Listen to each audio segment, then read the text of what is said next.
welcome back to the channel.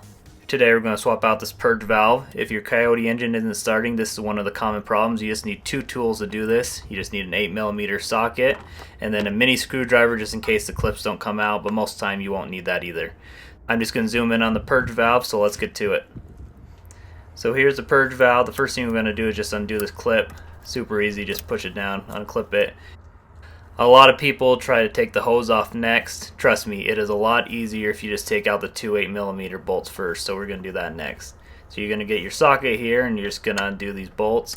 I'm going to speed it up a little bit so you don't have to watch me do this all day. So I'm just going to loosen them up first and then we'll speed it up. Just like that, much better. After you get the bolts out, please set your nuts aside so you don't lose them. And then once you get them all out, you can lift up on the purge valve and it should pop right out. And as you can see here, there's two green tabs. So most of the time you can just push these in with your fingers. If for some reason you can't, then you use the mini screwdriver. But they should push right in and pop right off.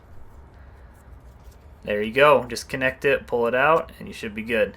So let's grab the new part here. Here's the part number from Ford so you can match it. I always use OEM parts whenever I can. It's just a fail-safe. And here's a new part compared to the old part. As you can see, this old one's been in there for quite a while. The new one looks a ton better, so obviously we're going to put the new one in. So the first thing you're going to want to do is take this dust cap off.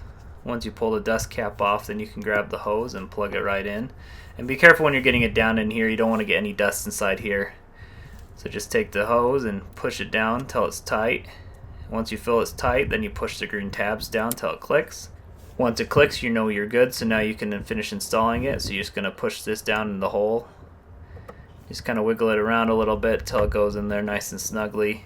If for some reason it's not going in there, then you have something stuck in there. You want to make sure it's basically flush. And now you can take your bolts and you can put them back in. I'm just going to hand tighten them first, and then I'm going to speed it up so you don't have to watch me tighten these up all day. Once you have them as snug as you can with your hand, make sure you grab your ratchet and pull them tight. You want to make sure they're not going to go anywhere. And then the last thing you're going to do is just plug this clip in. Super simple install, less than 3 minutes. Thank you, and we'll see you all next time.